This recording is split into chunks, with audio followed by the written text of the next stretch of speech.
All right, welcome to the Default Profitable Podcast. You're listening to the next episode, and today we're going to discuss what it takes to start, run, and grow a business services business.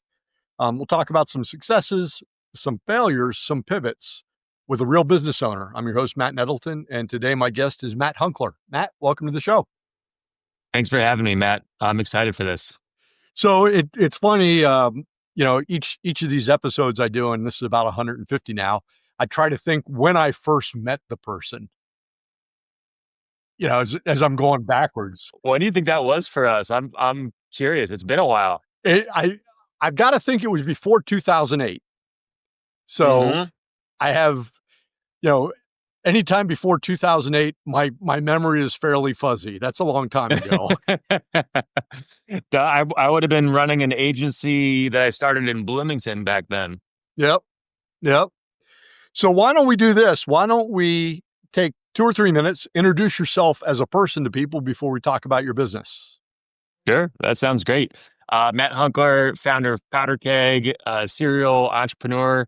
I've had the privilege and the bruises and scrapes to go with it of starting several companies and helping a few thousand other founders and operators launch and scale their own businesses, exit those businesses, give back to the community, and you did it all from right here in Indianapolis, Indiana. So maybe a little bit in Bloomington and West Lafayette as well before that. Yeah, that happens. But I'm an Indiana boy. Excellent. So what was the first business that you started?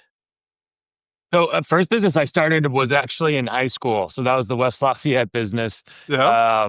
And, it was really more of a self-employment. So I was doing a service for my local community, which was digitizing vinyl records onto CDs. Nice. And so started that business because my paper route wasn't giving me enough money to go on a student ambassador trip that I was invited to go on. And actually, my dad heard about this similar kind of business on the radio.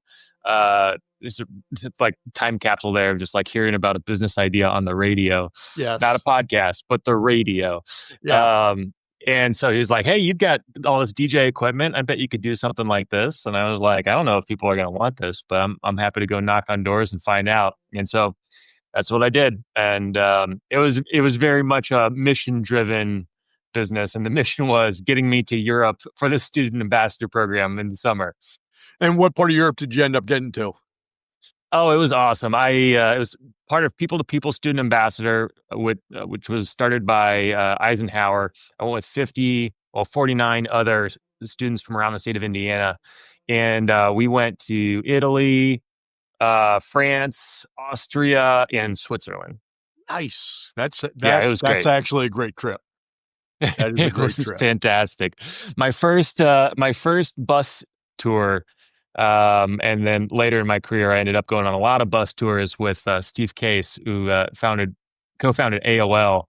But that's another story maybe for later. Yeah. All right. So let's talk Powderkeg. When did you start the company that Powderkeg has become? Yeah, I always say Powderkeg was the first business I started that wasn't initially meant to be a business.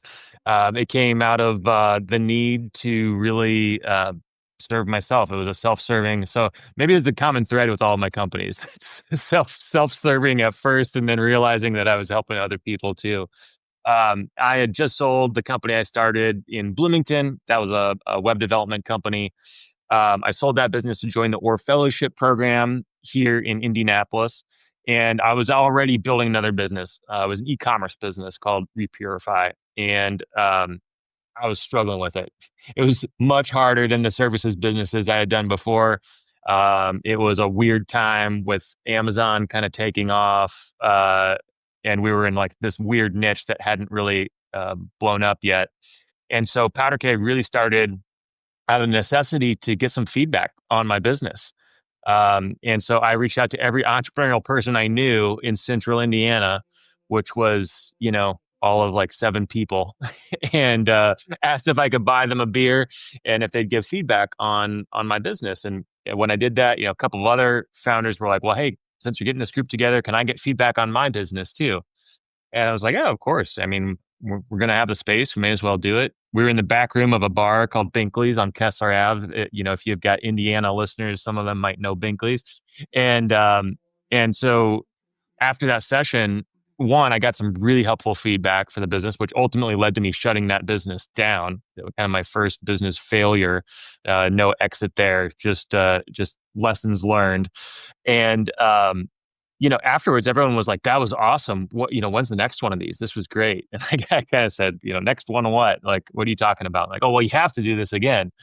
And frankly, I was a very reluctant community organizer because I was very busy working at a startup through the Aura Fellowship program, one of Mark Hill's companies. I was very actively involved in the Aura Fellowship, leading the marketing and a whole rebrand there.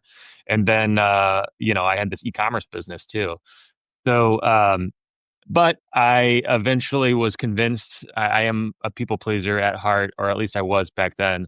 And so I did host another one, and then another one, and then another one, and that's really how Powderkeg grew. And I was recording the talks.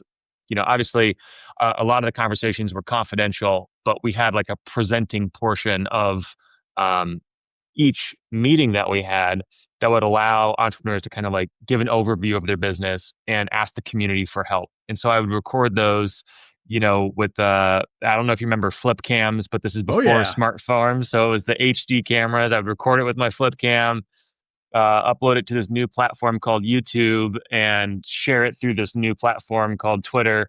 And that was really how it kind of like caught its own energy, and just sort of the community cross pollinated into other markets like Nashville and Raleigh and Denver.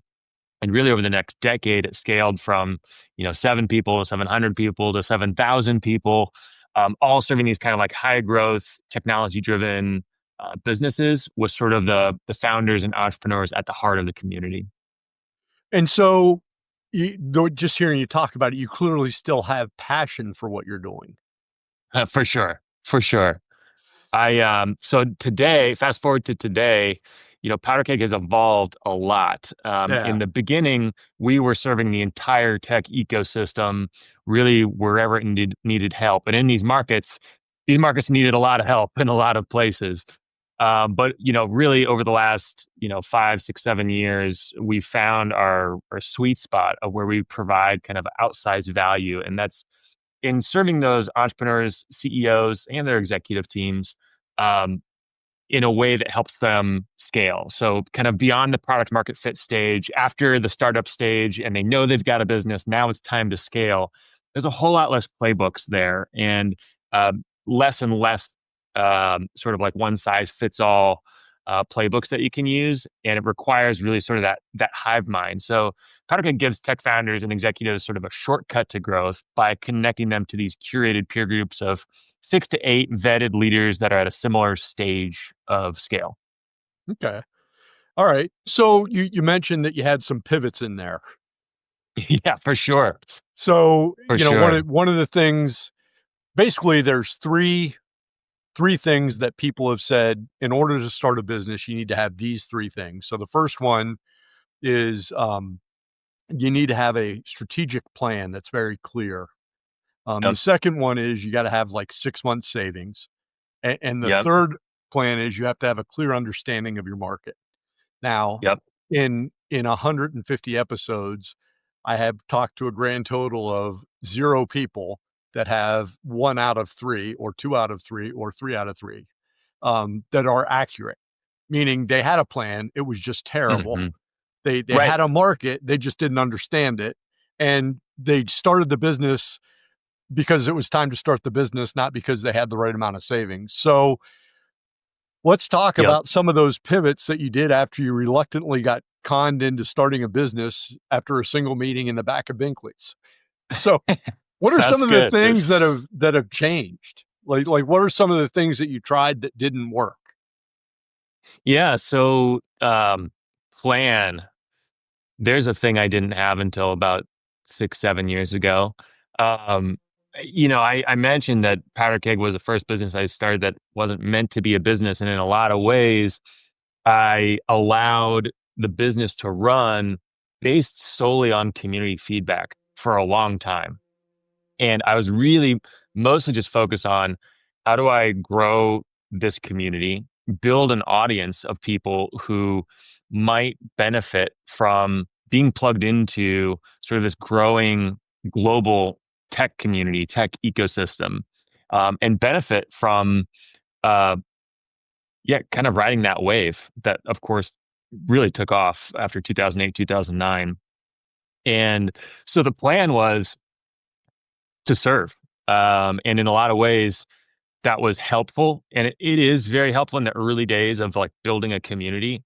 I still, people who are like, I want to build a community, I'll challenge them and be like, do you really want to build a community? Because what it takes is serving that community a lot of times kind of at all costs. And that's what I did for a decade plus was I served that community at all costs, which meant I was sending out a weekly newsletter. That newsletter, just started with a couple dozen people, but then it was a couple hundred, and then it was a few thousand, and people would just reply to that newsletter.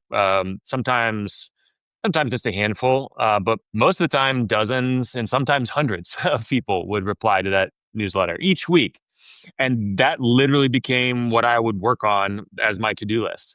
Hey, I need help finding a co-founder. Hey, I need help raising money. Hey, how should I think about marketing and social media? I'm a B2B brand. Should I really be spending time on social media? Um, and I would do my best to answer each question.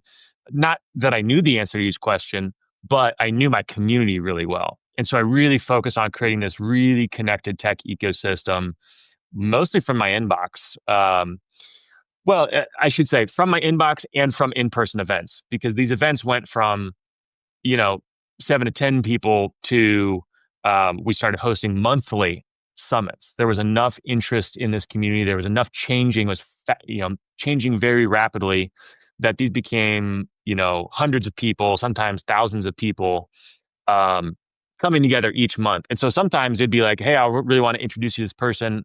I just introduced you on email, but if you want to connect with, more folks like this, just come to the next event. Just make sure you grab a spot when I release tickets. Tickets would sell out in less than 24 hours. Um, and so the plan was serve the community in a very personalized way. And that was largely through my inbox, largely through social media. I replied to every reply on Twitter. I was hyper engaged on Facebook, which was still, a super popular platform for everybody at that time, and largely used by business as well. And so it was in those um, I was about to say 6 months of savings because I didn't even have that because I had invested so much in that e-commerce business after the sale of my first company that I was living off an Orfellow salary. And, for a long time, what became Powderkeg was not profitable. But what ended up happening was I helped enough people, and then people within the community started helping each other. Then all of a sudden, a year or two into it, brands started to say, "Hey, can I sponsor this? Like, I see you're picking up the tab at the end of the night. Like, don't Orfellows get paid $40,000 a year?" I'm like, "Yeah, well, have some savings, and I live in a duplex. It's all good." But that's how it ended up becoming a business because I said, "Well, I don't want to personally take this check. Let me." File some articles of incorporation. Let's get some, insurance for the business so that I'm not personally liable for what people do after they have their keg beer. And let's get a little bit of a war chest here for the community that we can use to, not just pay for a venue, pay for food and beer, but hey, maybe I can start getting some support here so I'm not trying to do everything through volunteer works, which is largely how the community grew for the first decade. Um, but somewhere along the way, we realized, hey, we can't do everything for all people. We've really got to focus in here.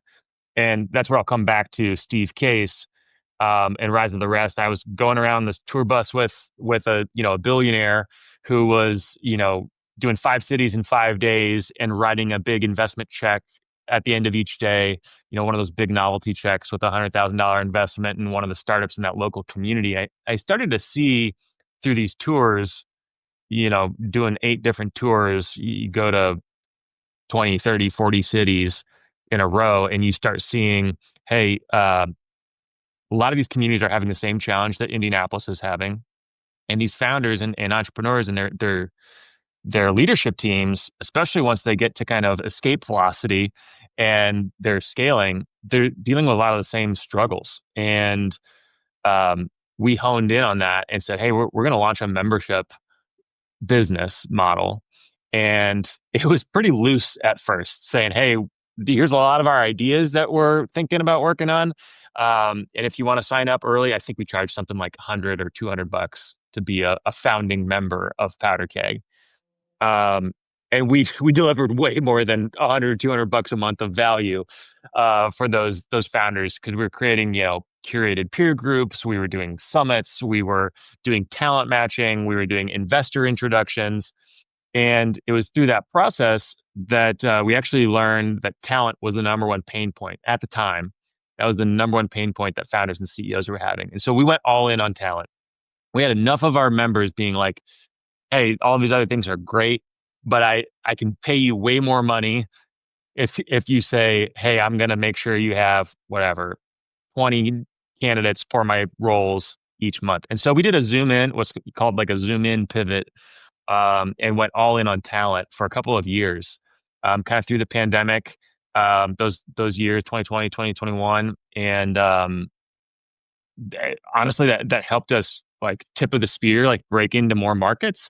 We fortunately still kind of kept it through the lens of a membership type business. We never went like full recruiter or full job board. We still sort of said, hey, this is a membership. You're going to get some curated intros. You're going to get some job board. We also still have all of these other things like peer groups and events and things like that that can serve you.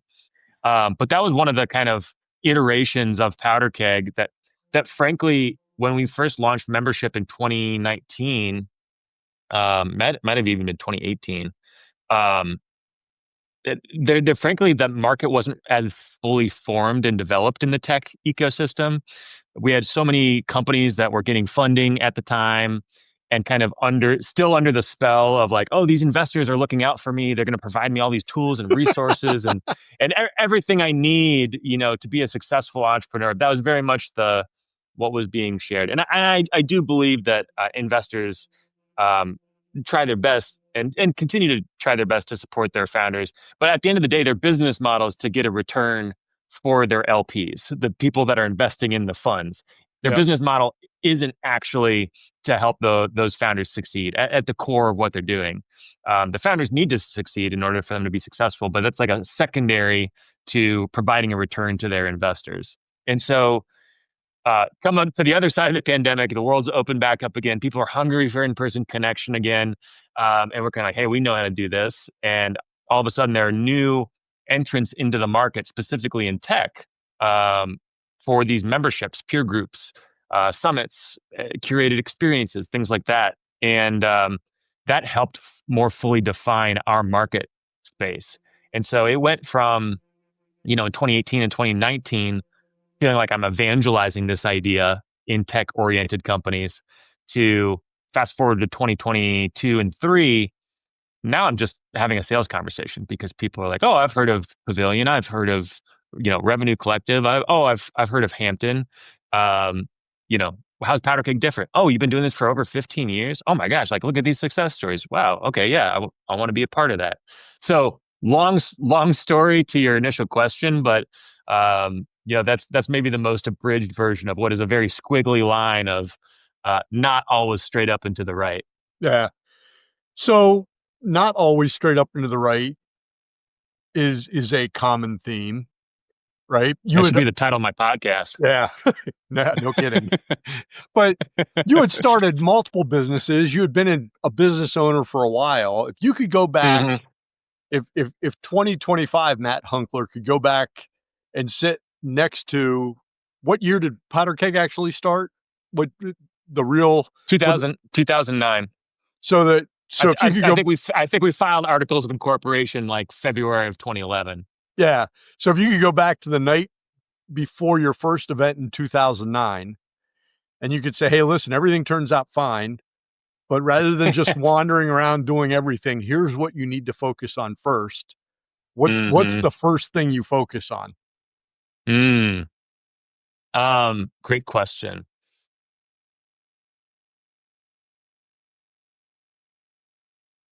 I think first thing you focus on and this is me specifically speaking to 22-year-old Matt. Uh, are you going to do a business? Are you going to make this a business or not? Make that decision now. And if you're not going to make it a business, hand it off to somebody else. Um, Force that decision. And I think that if I had gone all in on this is the business, and then the next question I would ask is, what are people willing to pay for, and who are those people? Getting really clear on your ideal customer profile or ICP. At that time, I was boiling the ocean. Yeah. I was still in my inbox helping thousands of people for free, just because I wanted to help the community and building sweat equity in what still very much is behind the brand of Powderkeg. But I mean, you know, kind of impossible to calculate, if I were getting 20% placement fees for every hire I helped someone make, or getting a 5% commission for every investment check that got written. If I had even monetized that, Right. that would have become a very sizable business very quickly. It would have been a small business and a sole proprietorship, or even maybe supported by some executive assistants.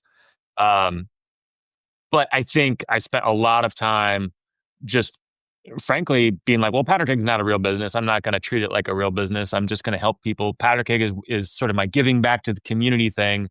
I was off running a spinoff from Cha Cha with Scott Jones. I was helping lead marketing at Slingshot SEO, which was a big marketing tech company back in the day. And so I was always working on something else, helping kind of high growth tech companies scale uh, with the kind of my main full time gig.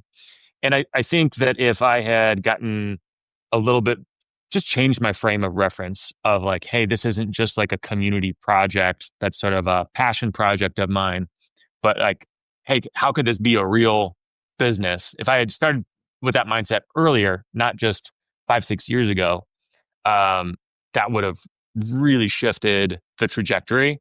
And, uh, at the same time, it might not be what it is today. Well, you Because can't go back and change it. But no, but if you were to start over, you'd probably start yeah, with a tighter focus on how do I make this a real business?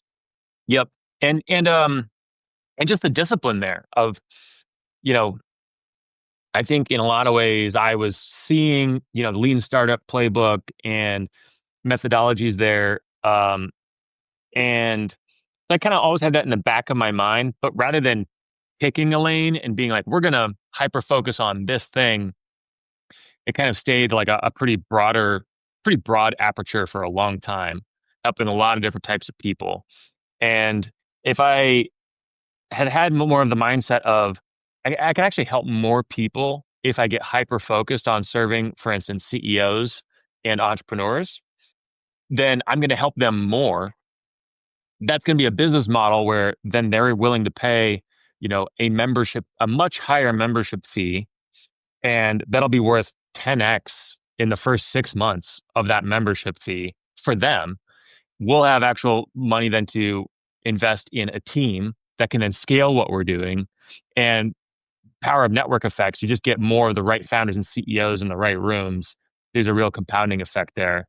Um, but also kept in the back, if I had also kept in the back of my mind, hey, I can pick this ICP and I can almost change it. Like that's the whole, you know, philosophy of lean startup is there is power in compressed time windows of like, hey, this month we are focusing solely on this. And if that builds momentum, we're going to stay focused on that and maybe even focus in even more.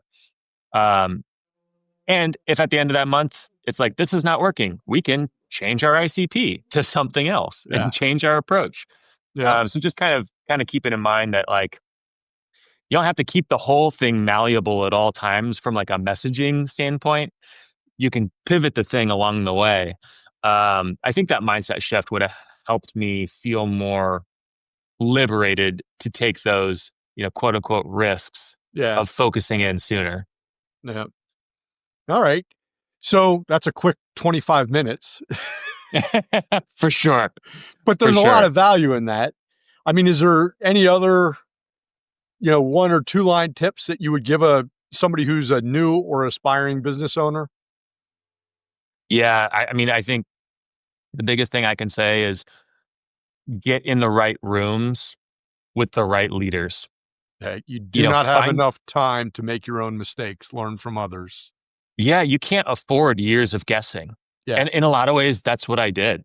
And I did get helpful feedback from entrepreneurs, but they were not entrepreneurs building the kind of business that I was building. At the time, that was a community business. And everyone I was getting feedback from was a B2B SaaS entrepreneur building a very different type of business. Still kind of helpful, but not not really good at like making smarter, faster moves with the right people in my corner for my business. And that's really what we've honed in on Powderkeg is if you have a tech oriented business that is thinking like, hey, how can I use some of these AI tools to gain greater efficiencies? How can I use software to build a bigger business that creates more value for more people?